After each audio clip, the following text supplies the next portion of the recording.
नमस्कार। मैं डॉक्टर करतार सिंह एक बार फिर आप सबका हार्दिक अभिनंदन करता हूँ, हृदय से स्वागत करता हूँ। साथियों, आज के सेशन में हम चर्चा करेंगे संस्कारों की। जी हाँ, आज हम संस्कारों की चर्चा करेंगे। देखिए, यदि हम संस्कार के शाब्दिक अर्थ पर जाएँ, तो मैं यहाँ निर्वचन नहीं कर रहा हूँ। शाब्दिक अर्थ की यदि हम बात करें, तो संस्कार का शाब्दिक जो अर्थ होता है, वो शुद्धता लाना होता है, ठीक है? सम उपसर्ग के साथ क्रिया धातु का योग करके, प्रत्ययों का विधान करके संस्कार शब्द बनता है। चाहे संस्कृत शब्द की हम बात करें, चाहे संस्कार शब्द की हम बात करें, यहाँ पर पूर्ण रूप से इसमें कहीं न कहीं जीवन की शुद्धता लाई जाती है। वो आचरण की शुद्धता होती है, व्यवहार की शुद्धता होती है, विचारों की शुद्धता होती है, विभिन्न प्रकार से शुद्धता का उल्लेख हम इस आचरण में करते हैं यहाँ पर मूल रूप से जब हम संस्कारों की बात करते हैं, ठीक है? संस्कारों की आवश्यकता क्यों पड़ी यदि हम इसकी चर्चा करें, तो विभिन्न प्रकार के यदि हम सामाजिक दृष्टिकोण को देखें, तो वहाँ हमें पता चलता है यहाँ पर कि जब तक मानव के संस्कार पूरे नहीं होंगे, तब तक वो किसी भी फील्ड में, किसी भी क्षेत्र पे पूर्ण रूप से वो पारंगत तो नहीं हो पाएगा, ठीक है? चाहे हम शिक्षा की बात करते हैं, हम समाज की बात करते हैं, हम अन्य संदर्भों की बात करते हैं यहाँ पर, तो कहीं न कहीं उसको संस्कारों से तो गुज़रना पड़ेगा, ठीक है? विभिन्न प्रकार के संस्कारों का पालन जब व्यक्ति नहीं कर पाएगा, तब तक उसको शुद्धता का ज्ञान ही नहीं हो पाएगा। चाहे वो स्वास्थ्य की बात है, चाहे वो सामाजिक की बात है, मैंने कहा चाहे वो समाज की बात है, चाहे वो शिक्षा के क्षेत्र की बात है, चाहे वो विद्या की बात है, चाहे वो कोई भी चीज़ हो, कहीं न कहीं उसको शुद्धता तो लेनी पड़ेगी यहाँ पर, ठीक? इसलिए संस्कारों का विधान प्राचीन काल में किया गया था, ठीक है? जैसे पूरे जीवन को हमने 4 भागों में बाँट दिया था यहाँ पर, ठीक है? ब्रह्मचर्य, गृहस्थ, वानप्रस्थ और सन्यास, क्योंकि एक ही काल में व्यक्ति सारे काम नहीं कर सकता था। शिक्षा प्राप्ति की अलग से ब्रह्मचर्य जीवन दे दिया, फिर अपने सामाजिक दायित्वों को निभाने के लिए हमने गृहस्थ जीवन की परिकल्पना कर दी, फिर अनुभव बाँटने के लिए वानप्रस्थ की हमने परिकल्पना कर दी और उसके बाद उस अनुभवों को वापस से संसार में आकर के, समाज में आकर के देने के लिए हमने सन्यास की परिकल्पना कर दी थी। तो इस प्रकार से पूरे जीवन को, पूरे मनुष्य जीवन के 100 वर्षों को जब हमने 4 भागों में बाँट दिया था, उसी प्रकार हमने संस्कारों का वर्णन किया है कि मतलब जैसे-जैसे व्यक्ति बड़ा होता है, बालक बड़ा होता है, वैसे-वैसे जिस चीज़ की उसको आवश्यकता हो, वैसा उसका संस्कार संपादित किया जाए और धीरे-धीरे वो समाज में पूर्ण रूप से कहीं समाज का अंग बन जाए, शुद्धता उसके जीवन में आ जाए उस फील्ड की। ठीक है? यदि हम इसकी बात करें, धर्म ग्रंथों की बात करें, स्मृति ग्रंथों की बात करें, तो संस्कारों की संख्या अधिक पहुँच गई है, 40 तक संस्कारों की संख्या पहुँच गई है। लेकिन यदि पूर्ण रूप से, शुद्ध रूप से स्मृति ग्रंथों की चर्चा करें, जिसमें हमें खास तौर से मनुस्मृति का उल्लेख हम करते हैं, क्योंकि धर्म ग्रंथों में, धर्मशास्त्रीय ग्रंथों में सबसे अधिक यदि समाज में कोई काम आता है ग्रंथ, वो कम से कम सनातन परंपरा में तो मनु संस्कृति है, ठीक है? तो मनु की संस्कृति रही है, जिसको हम मनुस्मृति, उनका जो ग्रंथ है उसको हम जानते हैं, लेकिन केवल और केवल उसमें भारतीय परंपरा और सभ्यता की संस्कृति का उल्लेख किया गया यहाँ पर, ठीक है? याज्ञवल्क्य स्मृति भी ऐसी है, मनुस्मृति भी ऐसी है, जिसमें मूल रूप से संस्कारों का और संस्कृति का उल्लेख किया गया है। तो हम मनुस्मृति को आधार बनाकर संस्कारों की चर्चा करते हैं, जिसमें 16 संस्कारों का विधान किया है। हमने कहा ऊपरी संख्या ये 40 तक पहुंचती है, लेकिन शुद्ध रूप से यदि हम संस्कारों की चर्चा करें, तो 16 संस्कारों की चर्चा हम करते हैं यहाँ पर, और 16 संस्कार प्राचीन काल से और आज तक मनुष्य के होते रहे हैं। क्यों हुआ, क्यों इसकी आवश्यकता पड़ी, इसका उल्लेख हमने कर लिया। हम बहुत ज़्यादा सेशन को बढ़ाएंगे नहीं, क्योंकि मैंने कहा कि ये न सिर्फ केवल सेशन हमारा है, ये केवल और केवल कक्षा का सेशन नहीं होता। यहाँ पर मैं बीच में 1 मिनट आपकी लेता हूँ कई बार बताने के लिए, ठीक है? कुछ जो नए शिक्षार्थी या नए लोग हमसे जुड़ते हैं यहाँ पर, जो भारतीय सभ्यता से प्रेम करने वाले लोग, हम महापुरुष हमसे जुड़ते हैं यहाँ पर, ठीक है? उनको बताना बहुत आवश्यक हो जाता है कि क्लास का सेशन खास तौर से नहीं है, ये सिर्फ एक रिवीजन का, रिपीट करने का सेशन होता है। क्लास का सेशन जो हमारा लाइव अलग से चलता है, और उसका छोटा सा एक क्लिप, छोटा सा जो अंश होता है, या फिर उसमें कुछ बहुत महत्वपूर्ण चीज़ें होती हैं, उनको रिपीट करने के लिए, दोहराने के लिए हम एक तरह से मतलब एक छोटा सा सेशन हम रखते थे, जिसमें 20-25 मिनट या आधे घंटे का सेशन होता है, ठीक है? इसमें उन सारी की सारी चीज़ों का हम विश्लेषण कर देते हैं, याद ताज़ा हो जाती है जो हमने कक्षा में पढ़ाई है यहाँ पर, ठीक है? तो मूल रूप से आज हम 16 संस्कारों की चर्चा करते हैं। यदि पहले संस्कार की बात करें, तो प्रथम संस्कार मानव जीवन का जो है वो है गर्भाधान संस्कार, ठीक है? गर्भाधान संस्कार, ठीक है? इन 16 संस्कारों का ये पहला संस्कार है, और ये जब बालक का निर्धारण होता है गर्भ में, जब बालक प्रारंभ होता है, उसकी यात्रा प्रारंभ होती है संसार में आने की, ठीक है? तो वो गर्भाधान संस्कार होता है। इसके लिए आयु, प्राचीन काल की जो आयु थी, वो एक पुरुष के लिए, एक स्वस्थ पुरुष के लिए, क्योंकि गर्भाधान संस्कार के लिए दोनों पति और पत्नी का स्वस्थ होना बहुत आवश्यक था, इसलिए एक स्वस्थ पुरुष के लिए आयु का निर्धारण 25 वर्ष किया गया था, और एक महिला के लिए, एक स्त्री के लिए, एक लड़की के लिए जो है वो आयु का निर्धारण 16 वर्ष किया गया था, ठीक है? उस आयु में गैप था। परिस्थितियों के अनुसार, समाज के अनुसार, जैसे जैसे समाज परिवर्तित होता है, सभ्यता और संस्कृति बदलती है, इस आयु में, मतलब आयु के निर्धारण में परिवर्तन होता रहता है। आज हम बालिंग की यदि हम बात करते हैं, विवाह की उम्र लड़के की 21 साल की और लड़की की 18 साल की है, तो आज इस संस्कार का समय वही 21 और 18 साल हो गया, ठीक है। तो तत्कालीन समय में जो था हम उसकी बात कर रहे हैं। जैसे जैसे सभ्यता और संस्कृति बदलती है, आज तो और भी ज़्यादा बालिंग का समय हम 18 से हट करके 16 पर लाने की कोशिश कर रहे हैं, ठीक है। तो वो समय वो माना जाएगा यहाँ पर। तो कुल मिला के तत्कालीन समय में मतलब 25 वर्ष और 16 वर्ष का इसमें विधान किया गया था। ऋतु स्नाना स्त्री के लगभग 16 दिन तक इस संस्कार के करने का विधान था यहाँ पर। बड़े पारंपरिक रूप से, वैज्ञानिक रूप से इस संस्कार का पालन होता था। विधि विधान से, पूजा पाठ के माध्यम से, पूजा पाठ के बाद ही, सारे देवताओं और पितरों का आशीर्वाद प्राप्त करने के बाद ही इस संस्कार की शुरुआत होती थी। अष्टमी तिथि के दिन, चतुर्दशी के दिन, पूर्णिमा का दिन, अमावस्या के दिन मतलब इस संस्कार का करने का पूर्ण रूप से निषेध किया गया था। कम से कम इन 3-4 दिनों को छोड़कर इस संस्कार को हम किसी भी रूप में कर सकते हैं। गर्भाधान संस्कार था। बालक का जब गर्भ का निर्धारण बालक होता है, मतलब माँ के गर्भ में जब बालक का निर्धारण शुरू से होता है, उस संस्कार का वर्णन यहाँ पर पहले संस्कार के रूप में था। दूसरे संस्कार की यदि हम बात करें तो पुंसवन संस्कार, पुंसवन, ठीक है। अब यदि हम पुंसवंश के तत्कालीन समय की बात करें तो इसका शाब्दिक अर्थ, यदि हम निर्वचन की बात करें तो निर्वचन इसका निकल करके आता है पुत्र की प्राप्ति। लेकिन आज जब हम पुत्र की प्राप्ति की बात करेंगे कि तो ये संस्कार ही पुत्र प्राप्ति के लिए था, तो ये तो विवाद का विषय हो जाता है आजकल मॉडर्न युग में। हमने कहा सभ्यता और संस्कृति जैसे जैसे बदलती है वैसे वैसे परिस्थितियों में बदलाव आता है। तत्कालीन समय में ये संस्कार केवल और केवल पुंसवन जो था वो पुत्र की प्राप्ति के लिए किया जाता था यहाँ पर, ठीक है। आज के टाइम में किसी भी रूप में हम इसको दूसरे ढंग से देख सकते हैं। यहाँ पर कुछ लोग कहते हैं कि ऐसा किताबों में नहीं लिखा गया, मूल रूप से जो मनुस्मृति है उसमें भी इस तरह के पुंसवंश का उल्लेख है कि इसमें पुत्र की प्राप्ति था यहाँ पर, ठीक है। अब इसमें हम यूँ कह सकते हैं, अगर आज की भाषा में इसको समझने की कोशिश करें तो पुंसवन संस्कार का सीधा संबंध पुत्र की प्राप्ति से न लेकर के आज हम बोलते हैं लिंग के निर्धारण से, क्योंकि ये वो समय होता है मतलब जहाँ पर बालक का लिंग का निर्धारण होता है माता के गर्भ में यहाँ पर, ठीक है। वो लड़का होगा या लड़की होगी, यहाँ पर इसमें गर्भ में ही लिंग का निर्धारण होता था। ये पुंसवन संस्कार था और वहाँ पर भी विभिन्न प्रकार की औषधियाँ दी जाती थी। गर्भवती महिला को, गर्भवती स्त्री को विभिन्न प्रकार की औषधियाँ दी जाती थी, जिसमें बड़का वट वृक्ष का दूध की उल्लेख होता है, सूठी का उल्लेख होता है और भी बहुत सी ऐसी आयुर्वेदिक औषधियाँ जिसको आज हम कह सकते हैं वो मतलब माता के नासिका में डाली जाती थी और जिससे पुत्र की प्राप्ति होती थी यहाँ पर, ठीक है। आज तो मैंने कहा कि ये विवाद के विषय हो जाएंगे यदि हम इनकी चर्चा करेंगे तो, लेकिन मूल रूप से उन चीज़ों को हम नज़रअंदाज भी तो नहीं कर सकते। आंखें बंद कर लेने से सच्चाई छिप तो नहीं जाएगी ना यहाँ पर, ठीक है। अल्प ज्ञानी लोग हैं विवाद को खड़ा करते हैं, जो वास्तविक लोग हैं, जो समझने वाले सभ्यता और संस्कृति संस्कारों को, वो तो इस तरह का कोई विरोध नहीं करते, वो तो रिसर्च करते हैं पहले उसकी बात करते हैं। तो आज का पुंसवन संस्कार हम कह सकते हैं कि यहाँ लिंग का निर्धारण होता था यहाँ पर, ठीक है। ये समय जो था लगभग विभिन्न प्रकार का उल्लेख इसमें अलग अलग धर्म ग्रंथों में इसमें किया गया है विभिन्न प्रकार का, लेकिन दूसरे और तीसरे माह में इस प्रकार का कहीं न कहीं उल्लेख होता था। तो ये पुंसवन संस्कार होता था, दूसरा संस्कार।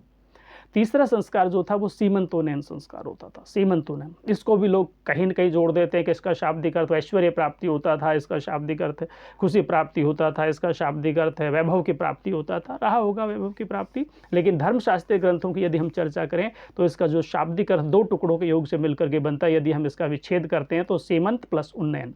सीमंत का शाब्दिक अर्थ हम केश और बालों से लेते हैं यहाँ पर, ठीक है, और उन्नयन का मतलब ऊपर उठाना यानी संवारना, ठीक है। सीमंतोन्नयन का शाब्दिक अर्थ यहाँ पर केश संवारने का ये संस्कार था।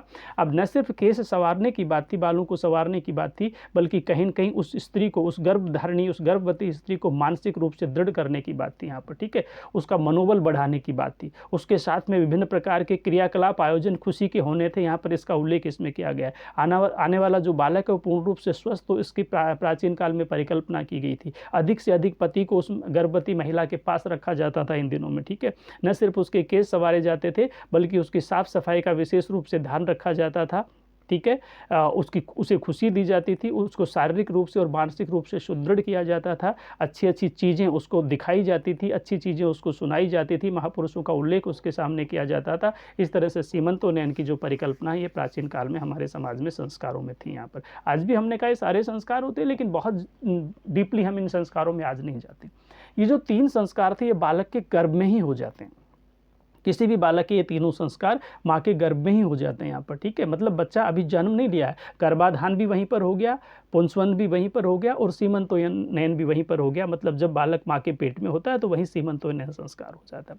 अब जो हमारा चौथा संस्कार होता है वो संस्कार हमारा आता है जातकर्म संस्कार। जातकर्म, जैसा नाम से ही पता चल रहा है, यहाँ बालक का जन्म हो रहा है, ठीक है। देखा जाए तो ये जन्म का पहला संस्कार है। हम जब 16 संस्कारों की बात करते हैं तो मैं कई बार बताता हूँ, ठीक है, कि 3 संस्कार तो माँ के गर्भ में ही हो गया। एक जो 16वां अंतिम संस्कार है अंत्येष्टि संस्कार, वो तो मृत्यु के बाद होता है, ठीक है। तो जन्म लेने के वाले अंतराल में तो मूल रूप से कहीं न कहीं हम 12 संस्कारों का ही कहीं उल्लेख करते हैं यहाँ पर। तो ये जो जातकर्म संस्कार था, इसमें कहीं न कहीं मूल रूप से हम मधु की बात करते हैं, हम घी की बात करते हैं, स्वर्ण की बात करते हैं, ठीक है। ये चीज़ें जो है ये बालक को चटाई जाती थी प्रथम बार उसको जन्म के बाद में, और उसके बाद उसका नाभि छेदन होता था, मतलब उसके नाल आदि काटी जाती थी यहाँ पर। तो जब उसका नाभि छेदन होता है, उससे पहले का ही विधान या उससे पहले का ही वर्णन इस संस्कार में कहीं कहीं हमें देखने को मिलता है यहाँ पर। तो ये संस्कार जन्म का प्रथम संस्कार था, बड़े विधि विधान के साथ होता था, शांतिपूर्वक ढंग से मतलब पूजा पाठ की जाती थी यहाँ पर, ऋषियों के माध्यम से, ब्राह्मणों के माध्यम से, वेद पाठी मतलब मंत्र पाठी ब्राह्मणों के माध्यम से, गुरुओं के माध्यम से इसका विधान होता था, और बहुत ही उच्च कोटि का और एक प्रथम संस्कार जिसको हम जन्म के समय का कह सकते हैं। चौथा संस्कार सीक्वेंस से देखें तो, सीरियल से देखें तो, और यदि वैसे देखें तो जन्म का पहला संस्कार। इसके बाद हमारा जो पांचवा संस्कार होता था वो होता नामकरण संस्कार। बहुत महत्वपूर्ण संस्कार था नामकरण, क्योंकि नाम के बिना तो इस संसार में कुछ भी नहीं, ठीक है।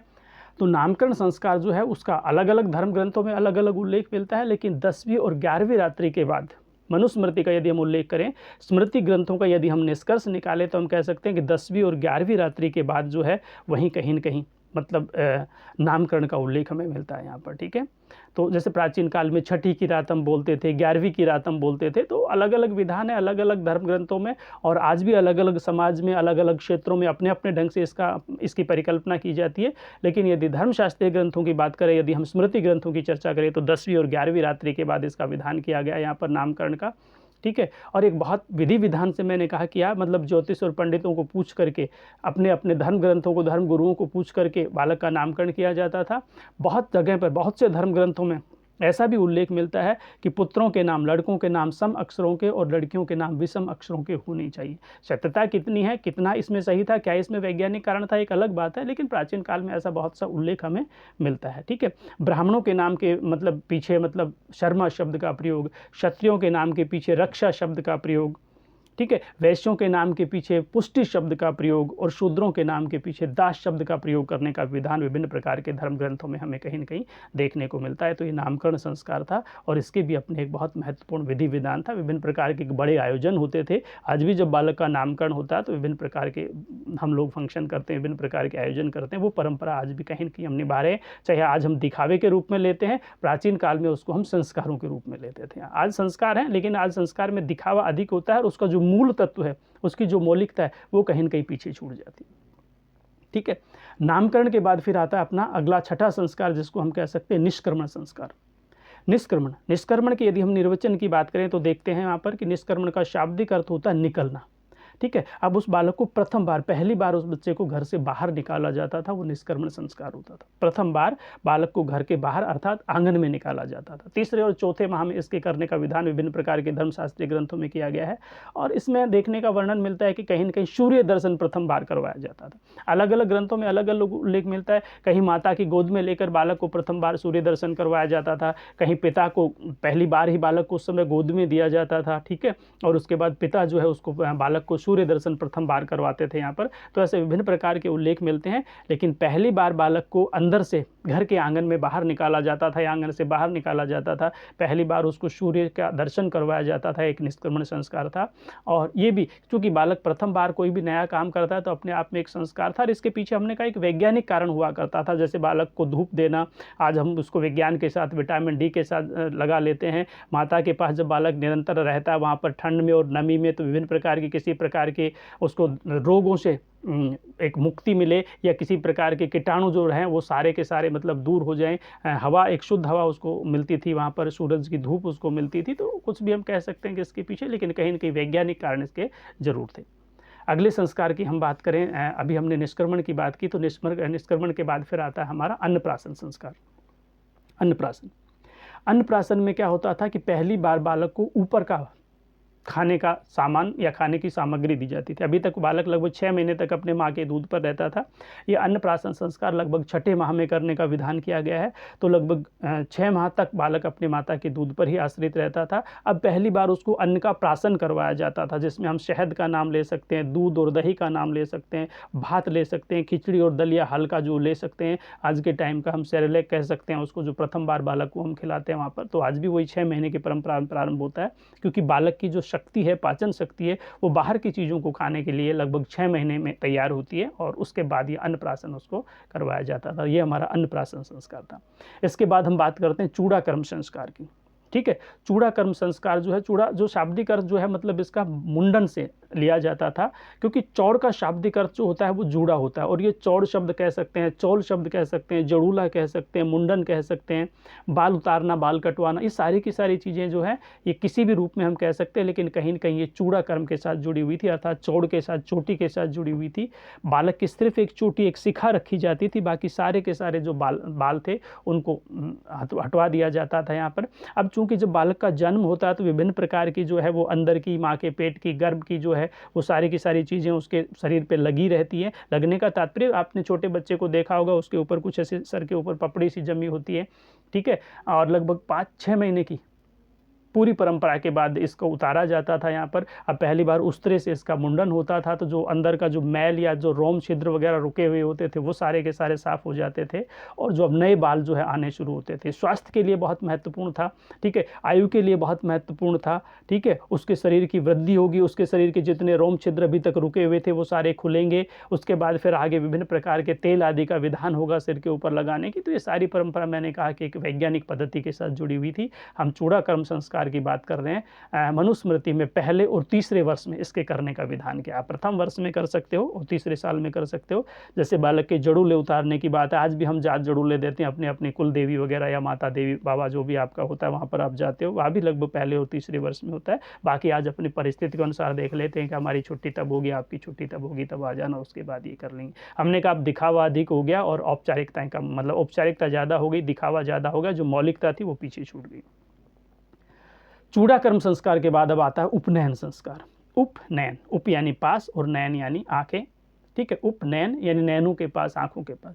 अब किसकी आंखों के पास? गुरु की आंखों के पास। पहली बार बालक को गुरु की आंखों के समक्ष बिठाया जाता था, गुरु के सामने बिठाया जाता था। एक तरह से हम कह सकते हैं कि ये संस्कार जो था, मतलब ये अभी तक जो सारे संस्कार वो माता पिता के संरक्षण में होते थे, और ये जो संस्कार होता है ये प्रथम बार गुरु से साक्षात्कार करवाने के लिए होता था। इस संस्कार के समय प्राचीन काल में बालक को पहली बार जनेऊ दी जाती थी, यज्ञोपवीत दी जाती थी, जिसको हम जनेऊ कह सकते हैं यहाँ पर, ठीक है। अब जनेऊ के पीछे बहुत बड़े कारण हुआ करते थे। उसमें 3 तार है, एक एक में 3-3 एनो तार हो गए, वो तीनों प्रकार के ऋणों से मुक्ति का होता, उसके बहुत विधान थे, ठीक है। जो जनेऊ धारण करते हैं उनको पता होगा, और कितनी शक्ति से पालन करते हैं ये भी पता होगा आज के टाइम में, ठीक है। और अब करते हैं तो बहुत अच्छी बात है। तो ये जनेऊ संस्कार था, ये यज्ञोपवीत संस्कार था, ये उपनयन संस्कार था। गुरु के पास से मतलब पहली बार गुरु से बालक को साक्षात्कार करवाया जाता था, और आश्रम की व्यवस्था यहाँ पर थी कि यहाँ से बालक को आश्रम में भी भेज दिया जाता था यहाँ पर, क्योंकि अभी तक बालक माता पिता के पास था, ठीक है। अब वो पढ़ने के लायक हो गया तो एक तरह से उसका एडमिशन करवाया जाता था, ये परंपरा हम कह सकते हैं।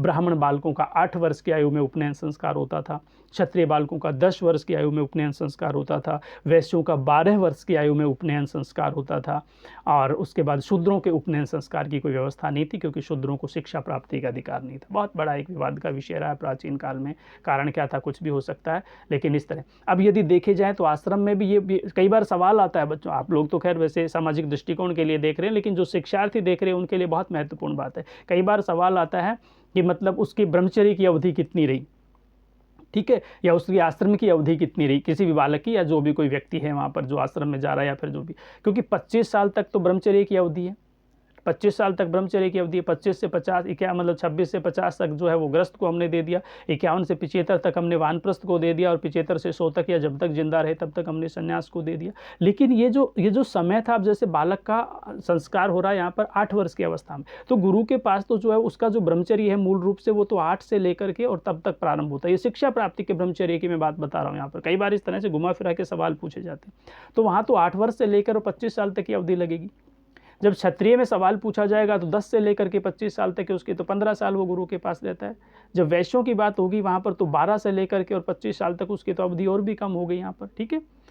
तो मतलब ऐसे 2-2 वर्ष जो हैं वो घटते चले जाते हैं। तो ये एग्जाम की दृष्टि से इन चीज़ों को आपको देखना है, बाकी सामाजिक दृष्टिकोण से आपको इन सारी की सारी चीज़ों को देखना है। हम मूल रूप से चर्चा कर रहे थे आज किसकी, संस्कारों की, ठीक है। शुद्धता इसका मूल उद्देश्य होता है यहाँ पर, और मैंने बताया कि पूरा व्यक्ति जो है वो सारे काम एक साथ नहीं कर सकता, इसलिए जैसे जैसे समय बीतता है, जैसे जैसे उसकी आयु बड़ी होती है, जैसे जैसे वो युवा होता है, वैसे वैसे उसके संस्कार करते हुए चलते हैं। इस तरह से मूल रूप से हम सारे संस्कारों के आगे चर्चा करेंगे, ठीक है। अभी हम 9 संस्कारों तक पहुँचे यहाँ पर। 3 शुरू के 3 जो है वो माँ के गर्भ में हो जाते हैं, ठीक है, जिसमें हमने बात की गर्भाधान संस्कार की, हमने बात की पुंसवन संस्कार की, हमने बात की और सीमंतोन्नयन संस्कार की बात की। ये 3 संस्कार माँ के गर्भ में हो जाते हैं। उसके बाद जातकर्म संस्कार है, उसके बाद नामकरण संस्कार है, उसके बाद निष्क्रमण संस्कार है, उसके बाद अन्नप्राशन संस्कार है, जूड़ा कर्म मतलब चूड़े का अर्थात मतलब जोड़ संस्कार या फिर चूड़ा कर्म संस्कार है, मुंडन संस्कार जैसे हम कह सकते हैं, या फिर उपनयन संस्कार। ये जो संस्कार है ये बाल्यकाल के संस्कार माने जाते हैं यहाँ पर, ठीक है, ये बाल्यकाल के संस्कार है। अब चूंकि उपनयन हो गया, गुरु के आश्रम में चला गया, इसके बाद आगे हम कर्ण भेद की चर्चा करेंगे, विद्यारंभ की बात करेंगे, वेदारंभ की चर्चा करेंगे, केशांत की बात करेंगे, समावर्तन होगा, विवाह होगा और फिर अंत्येष्टि होगी। लेकिन ये सारे के सारे एक ही सेशन में, एक ही कक्षा में पूरे नहीं हो सकते, तो आज के इस सेशन में हम केवल उपनयन संस्कार तक का ही उल्लेख करेंगे। बाकी जो हमारे मतलब 10 से लेकर 16 संस्कार बच गए हमारे, उन संस्कारों की चर्चा हम जो अगले सेशन में, अगली क्लास में रखेंगे। तो साथियों, आज के इस सेशन में, आज के इस क्लास में इतना ही। अभी तक मेरे साथ जुड़े रहने के लिए पुनः आप सबका एक बार हार्दिक अभिनंदन। नमस्कार।